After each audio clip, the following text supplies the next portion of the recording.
Penúltimo treino do Flamengo antes do confronto contra o Grêmio no domingo às 16 horas no Maracanã. Homenagem especial a Jorgiane de Arrascaeta e aos garotos do Ninho pela conquista do bicampeonato mundial. Essas e outras notícias aqui agora no seu canal Paraquedista Rubro-Negro. Começou a assistir? Deixa o like de vocês. Não são inscritos? Se inscrevam, acione o sino da notificação e deem aquela moral compartilhando os nossos conteúdos.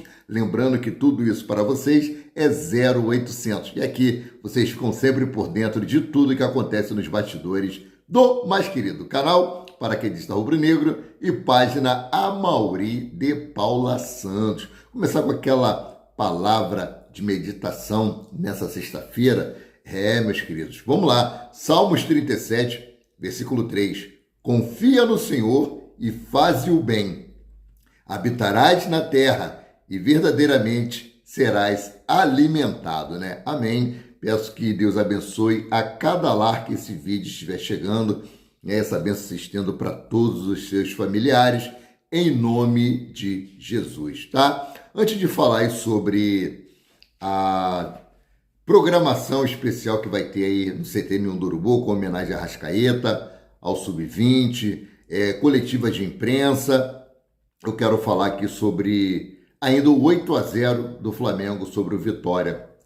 Isso está me trazendo uma certa preocupação. Por quê, PQD? Os torcedores do Vitória receberam autorização para entrar no centro de treinamento e conversar com os jogadores. E foram feitas várias cobranças a esses jogadores. E essas cobranças me deixaram temeroso, porque o Flamengo tem feito um alto investimento no seu elenco para poder conquistar títulos, né? E foi pedido, os torcedores pediram aos jogadores que deem porrada, que quebrem jogadores do Flamengo, que eles foram covardes. Eu vou trazer essa matéria para vocês, eu vou ler, isso me causou muita indignação. Já passou o jogo, o PQD, o Flamengo não vai mais jogar com Vitória esse ano. Não vai jogar mais com Vitória, mas vai jogar contra outros times. Os jogadores podem se ver pressionados e acabar fazendo aquilo que os torcedores do Vitória estão pedindo. Olha só que absurdo. A que ponto chegou o futebol? A que ponto chegou o futebol? Não, que ponto chegou a mentalidade do ser humano? Ou seja, um time não pode ser superior, um time não pode fazer um alto investimento para poder brigar pelos seus ideais e pode ser penalizado tendo jogadores lesionados intencionalmente, porque a torcida está pedindo e o jogador se vê pressionado, com medo da torcida chegar lá e sofrer represária dos torcedores e vem agredir. Vamos lá, ó. Membros de uma organizada do Vitória foram ao centro de treinamento para protestar. E um dos líderes disse o seguinte aqui, abre aspas: estou aqui em nome de milhares de torcedores envergonhados, em nome de uma instituição centenária que vocês mancharam a história. Uma coisa é incompetência, mas covardia não dá para aceitar. Ao contrário de vocês, que têm uma vida maravilhosa aqui, que recebem entre 200 e 300 mil, recebem em dia, o salário de vocês nunca atrasou aqui. Tem torcedor lá fora que passa fome para estar no estádio de futebol, fecha aspas, disse um dos líderes. E ele continua aqui, abre aspas. São 3 empates aqui no Barradão tomando gol nos acréscimos. A gente estava achando que era incompetência, estava segurando a onda, pedindo calma, mas depois do jogo do Flamengo ficou muito claro que não é incompetência. Não é nem ruindade, é covardia mesmo. Vocês foram frouxos, são covardes com a gente. Isso não é aceitável. Vocês estragam a vida da gente. Vocês deveriam ter vergonha. Seguindo aqui. Vocês tomaram 8-0 e não tiveram coragem nem de dar porrada. Nem em uma baba eu aceito tomar 3, 4 gols de ninguém. Baba é o que a gente conhece aqui no Rio de Janeiro como peladinha, né? Que reúne os amigos e vai jogar aquele rachão, peladinha, dependendo do estado que você mora, o nome deve ser diferente. Na Bahia é baba, aqui no Rio de Janeiro é peladinha, tá? Bom, se não dá no talento, eu vou para o pau, mas não perco. Como é que vocês aceitam? Em um jogo daquele fizeram 6 faltas, ou seja, estão reclamando do número de faltas que foram feitas. Cara, são companheiros de profissão. Aquilo ali é a profissão deles, é o trabalho dele, ele vai quebrar um companheiro dele. Mas como eu falei, eu fico temeroso porque, devido a essa pressão, devido a essa cobrança, outros times que vão jogar contra o Flamengo possam vir aqui determinados a não querer receber represália de sua torcida. E continua aqui. Qual foi o interesse de vocês em vencer? Vocês levaram o nosso nome para o buraco junto. Vão ficar na história com a maior goleada do campeonato. Agora estamos com essa mancha eternamente e isso é inaceitável, fecha aspas, completou o torcedor. Outro disse o seguinte aqui, abre aspas. Vocês foram covardes e frouxos. Não foi por falta de talento. Não parava eles no pau. Como todo mundo faz, vocês aceitaram isso de braços cruzados. Nossa parte vamos fazer, mas se vocês querem perturbar a nossa vida, vamos perturbar a de vocês também. A partir de hoje, não vai ser mais aceito esse tipo de comportamento covardia. Não vamos aceitar. Brincar com os nossos sentimentos. Não vamos aceitar. Vim aqui para dar o recado. Ou vai ser por mal ou vai ser por bem. Mas o Vitória não vai cair. Nossa parte vamos fazer. Custe o que custar. Não tem mais o que falar. Eu espero que vocês tenham dimensão do que fizeram e passem a honrar a nossa camisa. As eliminações foram vexatórias, sem honra e sem dignidade. Sempre com covardia em meio à vergonha. Fecha aspas, finalizou o torcedor. Mas o ponto aqui ou seja, se não dá no talento, se não dá no futebol, na porrada, dá pau, quebrar jogador, é inaceitável isso. Se os torcedores estavam lá dentro do centro de treinamento, eles não invadiram. Foi autorizado por alguém. E esse alguém também tem que ser cobrado. Então vamos aguardar, vamos ver cenas dos próximos capítulos e vamos acompanhar o Flamengo aí. Saber o que vai acontecer. E os árbitros e a CBF ficar de olho. Quer dizer que a CBF está aí cagando e andando para o Flamengo, principalmente porque o Flamengo aí foi contra essa mudança de data. O Flamengo não foi consultado, o Flamengo se programou, entrou com um time alternativo para jogar a Copa do Brasil. Se soubesse dessa mudança anteriormente, talvez o Flamengo não tivesse entrado com um time alternativo contra o Atlético Mineiro, que perdeu em casa para o Cruzeiro, jogando muito mal. O Flamengo é muito superior, mas o Flamengo visualizou primeiro o Campeonato Brasileiro, Libertadores da América e terceiro plano aí, Copa do Brasil, se der. O Flamengo aí pensando em descansar jogadores, ter mais tempo para treinar, e agora a CBF vai lá e dá uma marretada no Flamengo. Inclusive, o árbitro que foi escalado para apitar o jogo Flamengo e Grêmio, que é um árbitro mineiro, que já tinha sido aí acordado que árbitros carioca não apitaria jogo do Cruzeiro, que é postulante ao título do Campeonato Brasileiro, e árbitros mineiros não apitaria o jogo do Flamengo. A CBF foi lá e, deixa pra lá. Vamos lá. Bom, o Flamengo realiza hoje o penúltimo treino no CT Ninho do Urubu às 9 horas e 30 minutos. Dependendo da hora que você assistir esse vídeo, o treino já até acabou, tá?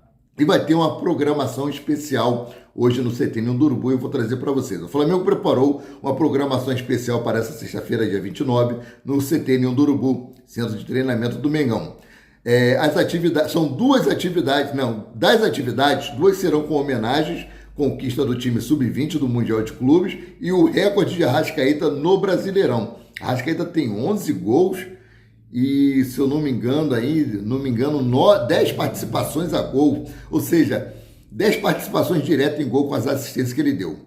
Com início previsto entre 10h30 e 11 horas, a primeira ação será a homenagem aos jogadores sub-20 campeão em cima do Barcelona no Maracanã para mais de 45 mil torcedores. Os garotos do Ninho, nos pênaltis, garantiram a conquista do bicampeonato mundial. Homenagem do Flamengo para Jorgiane de Arrascaeta. Outra homenagem especial será para Arrascaeta. O meia, o uruguaio, camisa 10 do Flamengo, receberá uma placa pelo recorde de assistência no Brasileirão. O jogador assumiu a ponta do ranking com 78 passes para gol na goleada por 8-0 contra o Vitória. Coletiva com Saul Nigues, o cronograma da atividade do Flamengo conta além, né, do treino com a coletiva de imprensa de Saul Nigues. O meia vem se destacando nos jogos do time carioca. Merece essa coletiva de imprensa aí. Os repórteres presentes vão fazer várias perguntas e assim que eu tiver de posse trarei para vocês alguns trechos, né, dessa coletiva. Treino. O treino do Flamengo de hoje será às 9 horas no campo principal do Ninho do Urubu. Essa será a segunda atividade do técnico Felipe Luiz, visando a partida contra o Grêmio. As equipes se enfrentam no domingo, às 16 horas no Maracanã. Os ingressos estão esgotados. 64 mil ingressos foram vendidos.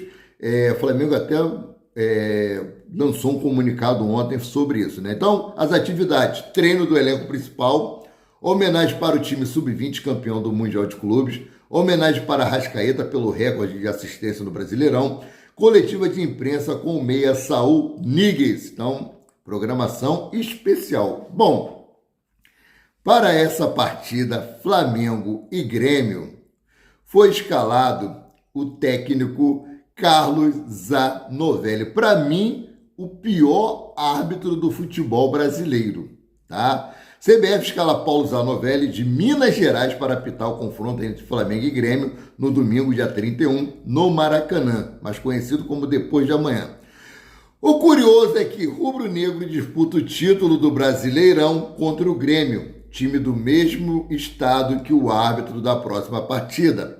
A decisão da entidade vai contra o critério das federações dos dois postulantes na hora de definir a arbitragem da competição, aquilo que eu falei anteriormente. Árbitro carioca não apita jogos do time do Cruzeiro. Árbitro mineiro não apita os jogos do time do Flamengo. Mas a CBF, em represária, como muitos torcedores e eu acreditamos que seja, não tenho como provar, mas eu estou aqui, eu posso me expressar, em represária o Flamengo ter ido contra a esse calendário, essa mudança de calendário, colocou um árbitro péssimo e mineiro para apitar o jogo do Flamengo. Outro detalhe também sobre esse jogo contra o Grêmio no domingo é o seguinte: Betano prepara grande festa no Maracanã. Alguns torcedores foram contra, como eu também, esse oba-oba. O Flamengo ainda está na metade do campeonato, está liderando, beleza, mas eu acho que isso seria lá para o final. Mas a Betano, que vai estrear sua marca no uniforme do Flamengo domingo agora, quer fazer isso com grande pompa, né? Vamos lá. Betano prepara grande ação no Maracanã, domingo, dia 31, em Flamengo e Grêmio, com mosaico 3D, escudo nas cadeiras, vendas de camisas e brindes especiais. Haverá ainda interações no gramado e shows no intervalo, marcando a estreia oficial da patrocinadora Master Rubro-Negra, com uma série de atividades para a torcida. Bom, que tudo corra bem e que o Flamengo consiga um bom resultado dentro de campo. Gente, não vamos nos iludir. Não é porque o Flamengo deu de 8-0 no Vitória que o Flamengo vai chegar e vai golear o Grêmio também.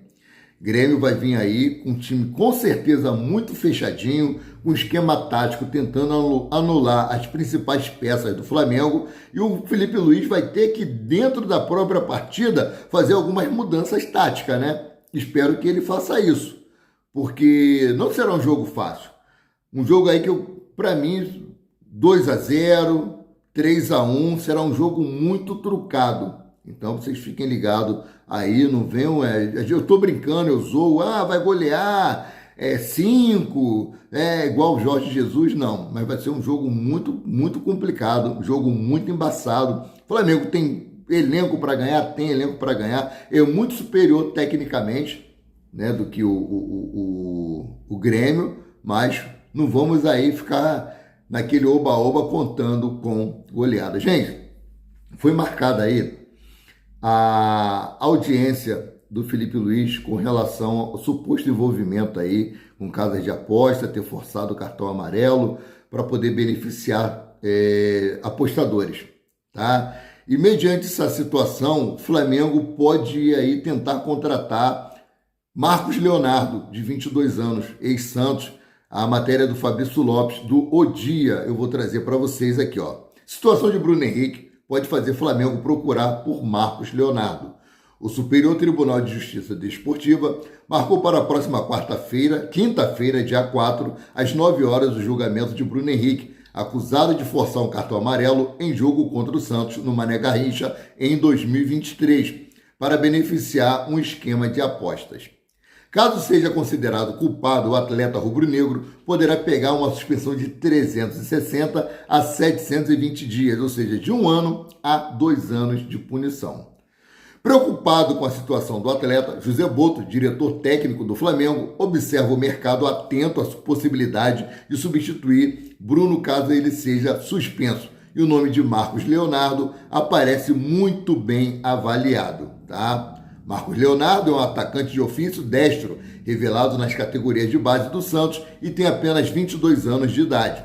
Ele foi negociado em janeiro de 2024 ao Benfica de Portugal por 25 milhões de euros e revendido ao Al Hilal da Arábia Saudita no mesmo ano por 40 milhões, ou seja, teve uma valorização no seu passe, né? O jogador tem um perfil que o atual diretoria rubro-negra determinou para contratações.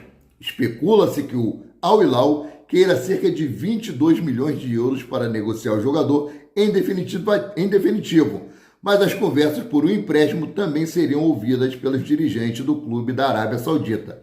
Ou seja, foi vendido por 25 milhões, revendido por 40 milhões e agora, né, o Al Hilal pretende negociá-lo por 22 milhões.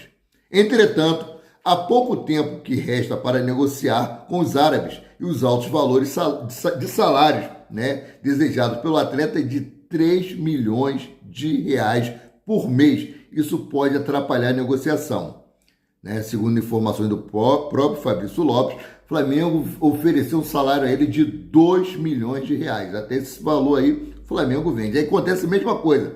Contratou o Juninho Churek, porque Pedro estava lesionado, Gabigol corria o risco de ser suspenso, não foi suspenso, aí traz um jogador caro, salário alto e não vai ser utilizado. Vamos aguardar. Caso o Flamengo não formule uma proposta nos próximos dias, arriscará perder Bruno Henrique e não poderá voltar ao mercado para tentar um substituto. Isso porque a janela de transferências se encerra no dia 2 de setembro, 2 dias antes do julgamento de Bruno Henrique. Vamos ver o que o Flamengo vai fazer. É um bom jogador, cairia bem no elenco do Flamengo, mas como eu falei, salário de 3 milhões de reais por mês, o Flamengo aceita até pagar 2 milhões, tá? Bom, falar em disputa aí, né? No jogo de domingo, disputa na lateral esquerda, com a ausência aí de Alexandro, que sofreu uma lesão na panturrilha, lesão leve, já deve estar voltando a treinar na semana que vem, porém, né, nós temos que saber quem será o substituto dele. E tem aí Matias Vinha e Ayrton Lucas brigando por essa vaga.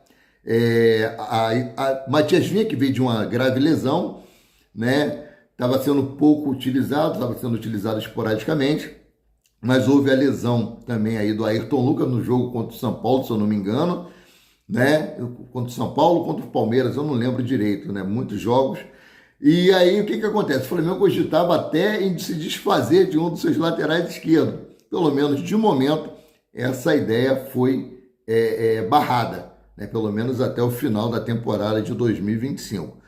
Jogadores se lesionando constantemente ali na lateral. Então, nós temos 2 laterais à disposição de Felipe Luiz, Matias Vinha e Ayrton Lucas. No meu ponto de vista, essa vaga aí seria para Matias Vinha, muito técnico, né? Tem uma excelente saída de bola, é um jogador bastante ofensivo também e muito bom defensivamente, né? Então, essas daí são algumas das informações que eu tinha para trazer para vocês nessa manhã de sexta-feira. Sendo assim, eu, Amaury de Paula Santos, paraquedista rubro-negro, fico por aqui, voltando a qualquer momento com mais notícias sobre o rubro-negro mais querido e mais amado do Brasil e do mundo, o Clube de Regata do Flamengo.